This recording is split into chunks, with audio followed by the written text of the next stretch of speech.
Hey, partners in crime. I am thrilled to share with you that we have James Latwell with us here today with his new book. Welcome, James. Hi there, Jenny. Boy, it's good to see you again, and thanks for having me back. I really appreciate it. It's so great to see you. Let me introduce you to James. He uses his 29 years behind bars as an influence in his award-winning novels, short stories, and screenplays. He's a former associate warden in a maximum security prison, a hostage negotiator, and a director of California's state parole system. His novels have been shortlisted for or awarded the Lefty Anthony Silver Falchion and the Public Safety Writers Award. He's been busy. A little bit, yeah.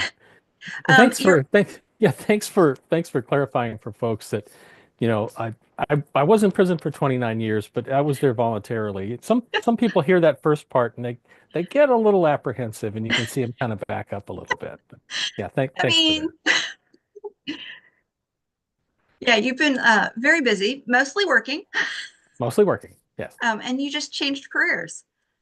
Yeah, I didn't start writing crime fiction, commercial fiction, until after I retired. It wasn't something that I planned on doing. It's just, it was one of those things that I was sitting in the backyard and reading a book after I retired, and it just wasn't very good. And I kind of gave myself this little internal challenge. Well, you can do better than this. And, Yeah, could I? So it set me on this path to be able to do that, and I'm having a blast. I'm glad. You took that path and you changed directions. And I read somewhere that you took a lot of classes and stuff to change and to broaden your scope. Can you tell us a little bit about that? Sure. Yeah, I mean, once I decided that, I wanted to try, writing fiction, Yeah. crime fiction, I didn't know what that really meant. So I found places like Book Passage that, we have the Mystery Writers conference Yes. there every year, and I started going there as a student and learning about, dialogue and pacing and Mhm. story structure. And when you're learning from people like, in one room, Michael Conley, Robert Craze, and Don Winslow, I mean, it's like, oh my God, you can soak up the information from these people, and it really helped, kind of give me the skills to do it. But I didn't think I had the confidence to write fiction Oh, even after that. And it's like, this is a whole different world. Sure, I'd written reports and all that kind of stuff in my career, but this was different. Um, Writing for entertainment for a commercial audience. So I thought back to one of the first jobs I had as a probation officer early in my career, and I was writing pre-sentence reports for the judge. So I'd go and interview the defendant in the jail, talk to the detectives, read all the reports, meet with the victims, and kind of get their impact of what happened to them. And I'd cobble that all together in a narrative for the judge and recommend a sentence for the defendant. But after I retired, there's something about that clicked, and it's like, well, I've been writing crime stories all along. So that kind of gave me the push to be able to do it. And um, I think that's what pushed me over the top. wow, that's amazing. So I'm loving Emily Hunter and her crime series. Yeah. And your newest book is River of Lies. River of Lies. Yeah. I love the Yeah, cover, by the way. Yeah. isn't it great? Yeah. The publisher did a great job with Oh, that. yeah. So, before we get started, let's recap Face of Greed. Can you tell us a little bit about that? Sure. That Face of Greed is the first book in the series. And like you mentioned, it features Detective Emily Hunter. Emily's a detective with the Sacramento Police Department. And she's a little sarcastic, a little snarky. She's really fun to write, but she's that way because, I mean, let's face it, she's a woman in a male-dominated profession. Mhm. Not everybody she works with thinks women should be on the job. That's not a woman's role kind of thing that she gets, pushed at her every once in a while. So she has to kind of overachieve to get the same recognition that her male counterparts get. So there's that kind of fabric going on with it. And she's also the caregiver for her mom with dementia and which Mhm. sliding into Alzheimer's. So she's got this demanding job, and she's got all this pull to take care of her mother who's having her issues with dementia. And it makes her overcome a lot of barriers to do what she Yeah. she has to come. And And in Face of Greed, she and Javier Medina, her partner, walk into a home invasion that's gone horribly wrong, and she immediately recognizes that this is a power broker in the city who had secrets that was murdered, and how valuable were those secrets, and that's what sends her on the chase in Face of Greed. Yeah, in Face of Greed, we learn that she is very determined and very Hmm. forceful. Yeah. Um, and so sometimes it's hard, like you can respect her feelings and her opinions and what she's doing, but it would be hard, I can imagine, for her in that profession. Yeah, I think it could be, and she's not modeled after anybody specifically, but many of the women I worked with over my career, 29 years, they had to kind of push a little bit, and they were very forceful, very determined, and they were great to work with. I mean, you always knew where you stood with them. There wasn't any questioning. And I think I pulled some of those people and characteristics together to cobble up who Emily became. Because she, like you said, she's a force to be reckoned with. I thought I heard you say at one point that she doesn't suffer fools. And I thought that's just the perfect quote for Yeah, Emily. She just yeah, yeah, yeah. Her tolerance level for that kind of behavior is just, I mean, it's just not there. She doesn't have time for it. And yeah, there's other more important things going on. yeah. Can you tell us a little bit about her new case, River of Lies? Yeah, River of Lies. It as the cover kind of implies, and Mhm. if you're a Sacramento person, that's actually the Sacramento Tower Bridge that the publisher found and put on the cover, which was a neat little touch. Mhm. In River of Lies, she and Javier are thrown into the investigation where the homeless camps in the city are being burned and people are getting injured. And Emily arrives, and she soon realizes that even the homeless have something that somebody wants. So she and Javier are on that trail of finding out what's behind the arson fires, who really stands to gain, and it opens up a whole ball of wax that unravels all throughout the city that she has to get involved in. In my copy, you sent me a little note and it Uh-huh. says it starts with a little white lie. And I love that. Can you tell us a little bit about how that applies? Yeah, I mean, there's degrees of lies, and I think in River of Lies we see kind of how some of those become really like a starts off as a white lie, something to protect, either your feelings or somebody else, and it just takes on a life of its own, and it becomes something much, much more. Um, yeah, we meet some interesting characters along the way, particularly in the homeless camps, and we start out in the first chapter. There's a mom and a young daughter in a homeless camp, and I wanted to kind of portray that hopelessness and helplessness that she feels with having her daughter, in that environment. So it's the lies we tell ourselves, and then the lies that are kind of thrown at us that Mhm. kind of form the framework for River of Lies. Yeah, as you mentioned, you jump right into the action. Page one, word one, you're um, so can you tell us why you do that? And I like to be drawn into the story immediately. I don't want I think we've all read stories where you get a lot of backstory and prologues and things that they're nice and they're well written, but they really don't get you into the story. And I like to try to pull readers in, right away and introduce them to, here's an important character. There's some things going on in this chapter that, if you really think about it, they're going to circle back by the end of the book and you're going to understand that's why she was doing what she was doing in that first chapter. So it's a way to kind of just keep the action, start in midstream and just keep the action going. yeah, I love that. Is that something that you do just for readers or to create the suspense? And is it difficult to start kind of in the middle? It's it's something I'm conscious of, and I do like to begin stories that way. And oftentimes I'll write the beginning of the story and I'll have to kind of edit that and because I didn't start it in the right place. I had a lot of that preamble material and that kind of stuff that, Mhm. I needed to hear while I was writing it, but the reader doesn't need to have that. So I kind of pare that back and start where the story really, really begins. Um, and yeah, I think it makes for a better read that way. Yeah, I love it. but it makes it very difficult to put down. So, Good. well, I mean, I know, but it's like I know I have to carve out a day if I'm going to pick up your book. It's like I can't. I'm not going to want to do anything. That's a good problem to have. Thank you for I that. mean, it is. So in the last book, we met Mhm. Emily's caregiver, Right. or her mother's caregiver.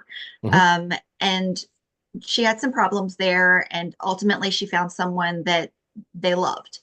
Right. Um, do we get to see her again? Yeah. Actually, um, Emily's mom kind of has a central piece in River of Lies. Her struggle with dementia, continues, and Emily was able to find her a facility at the end of Face of Greed, finally, that, she could get the care she needed. Emily wouldn't have to worry as much about everything she's going through. But then there's problems there, and the care isn't adequate. Part of that was influenced from things I saw with my mom when I finally got her into memory care, and the level of care started to degrade when new companies bought out the place and Yes. that kind of thing. So Emily has to deal with that, and then she's in this limbo of what do we do with mom now when this investigation is going on. So but yeah, mom has a few moments of clarity that actually kind of tell Emily a little bit more about, her life and then what's going on in River of Lies.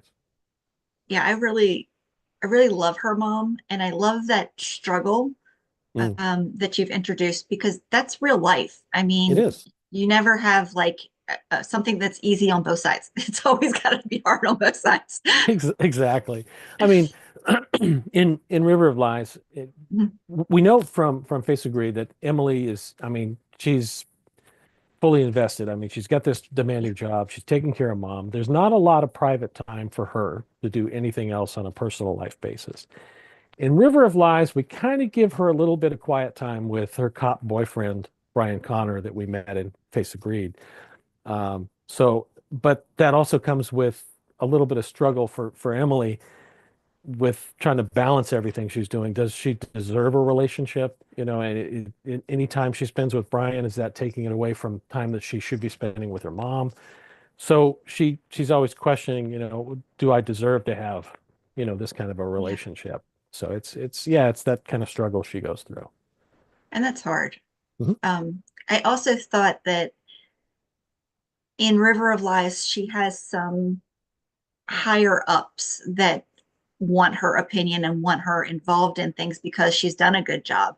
But I can imagine that on a colleague perspective, that's probably angering for some of them. So that would be another emotional thing she would have to deal with. Yeah, and I think coupled that with the kind of misogynistic environment that she's Yeah. faced with, yeah, it's kind of a double-edged sword.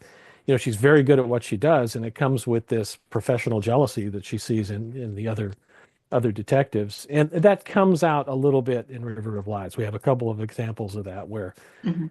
they're pulled off the case, and Emily and Javier are put on it. So there's a little bit of pushback there, and that kind of uh, colors things a little bit. I really like Javier Mm. as a character, and especially for Emily, because he kind of like, I'll do what you want, but you're not doing the right thing. Yeah, yeah. He's kind of her moral compass. I mean, she's quick to take a direction and charge, Mhm. and he'll follow her lead, and then point out, but here's the issues with that, and if this doesn't turn out, we could be in hot water here. But yeah, he's her moral compass. He's been really wonderful to listen to, and he is just like completely her opposite, but they Yeah, are such good friends. they are good friends, and we see Javier having a little bit of girlfriend issues in River of Lies. His mom is still continuing to try to set him up with every friend she has from church, and so he's trying to resist that, and it's and Emily, of course, is not letting him off the hook easy with all of those entanglements. Now, I have not gotten to come to any of your events yet, but Hmm. I hear that you have an attendee at your events that hangs out. Can you tell us a little bit about her? Sometimes, yeah, sometimes I do. Actually, a couple. Um, yeah, there's Not My Cat Mhm. is a character in Face of Greed and River of Lies. And it's based on this real Not My Cat who, basically held me hostage for the last, 10 years in my house. She doesn't live here. She's not our cat, but she's here all the time. Um, so yeah, she's in there, and Emily has kind of a relationship with Not My Cat. Um, and Not My Cat, I'd have this, believe it or not, a stuffed Not My Cat that comes to events and conferences and things. And people love to just interact with Not My Cat and take a picture with the stand-in stunt double for Not My Cat. And it's kind of taken a life of its own, and it's fun. And she has her own little cat stamp that when people get a book signed, she can, get her footprints all over the book too. So it's fun. I love it. I especially loved you visited the Mystery of Writing last week, and Yes. Not My Cat was featured, and that was Yeah. hilarious. Yeah, Elena and I have done that before. Actually, Elena's cat interviewed Not My Cat a couple of Uh-huh. years back, and it was hilarious. So I thought maybe this would be a fun time to do that again. But yeah, Not My Cat, thinks this is her book, and Emily and everybody else is just a supporting character. And yeah, so yeah, she's quite demanding. Yeah, and are the Plot Hounds jealous? Plot Hounds are very jealous. We had a long discussion after this book came out.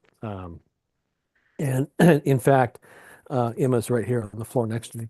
Um, in book three that comes out in January, there are corgis in that book. Oh, So great. so And they're that one is Illusion of Trust, right? yes, yeah, and comes out in January of 26. Oh, wow. But you have another two books in the works too, don't you? Yeah, a couple. Yeah, the excuse me, the Nathan Parker series that takes place in the desert Southwest that started with Dead Drop and Last Year Served Cold. The next book in that series comes out in July, and it's called Sins of the Father. So Oh, it features, yeah. Nathan Parker, Billy Carson, and all the people in the universe down there. And it's another fun series to write. Oh, I can imagine. And it's completely different than this. Completely different. Not only just a male protagonist versus a woman with Emily, the tone is different, the settings are Mhm. different, desert Southwest as opposed to an urban, environment. Issues desert the desert books are, immigration issues, undocumented migrants, and who's really caught in that struggle. And Nathan Parker has to kind of deal with that. Um, and yeah, it just feels different, and that kind of helps me compartmentalize my writing work that way too. That when I'm writing one of them, I know what universe I'm in and how that feels and what it sounds like, and it's different than the Emily Hunter series.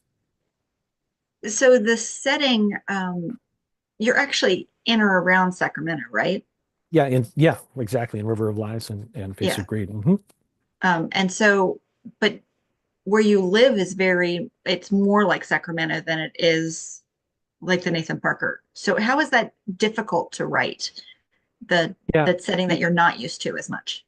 I live not far from Sacramento. I live just to the east of it, um, and I spent a lot of time, in and around Sacramento during my career.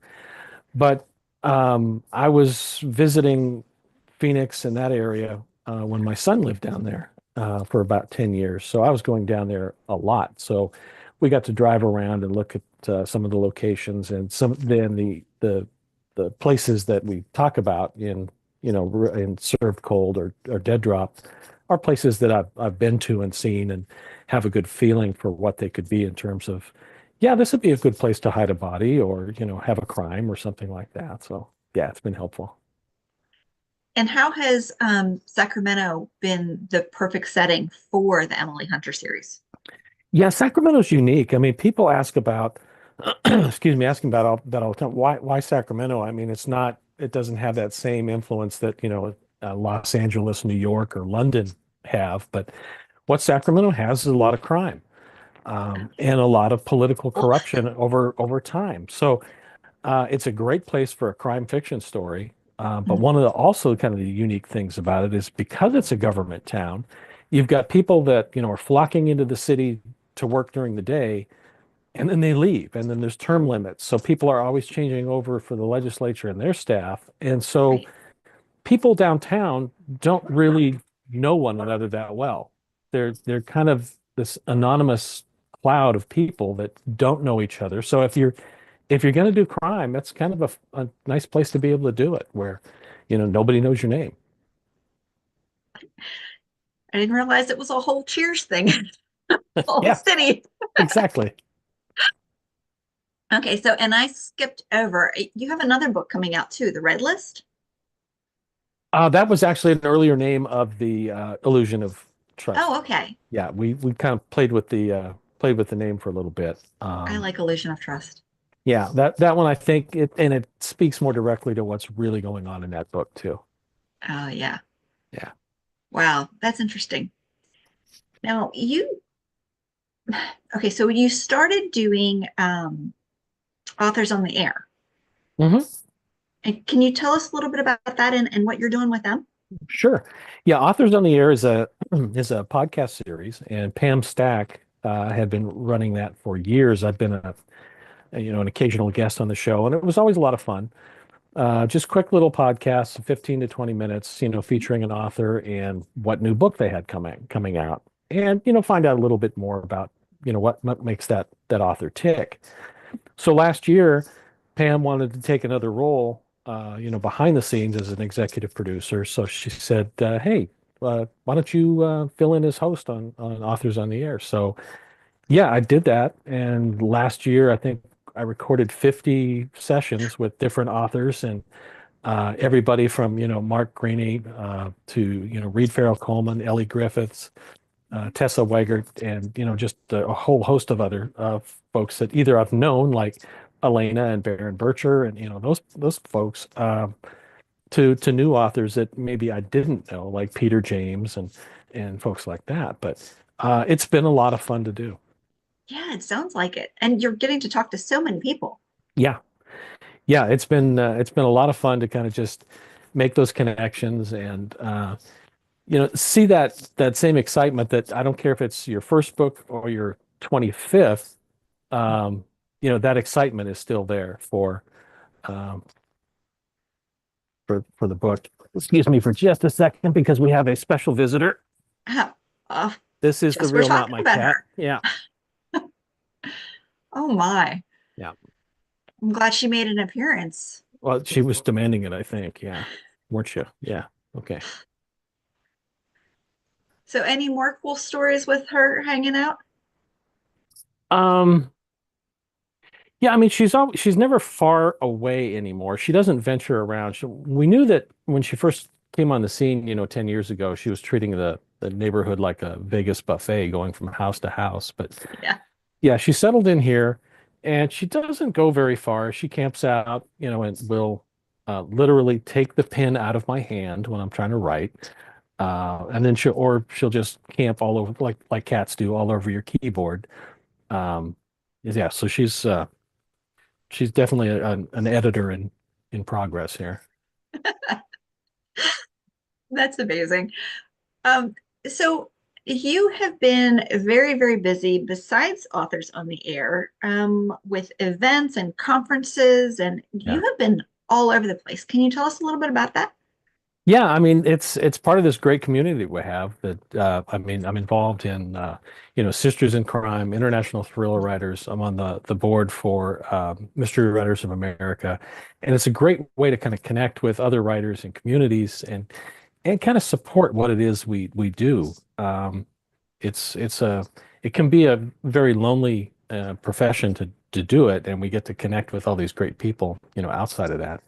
And the conferences are a part of that. So yeah, this year coming up, I mean, we're looking at Left Coast Crime in Denver and Mhm. Thriller And you have a Fest in. nomination for that.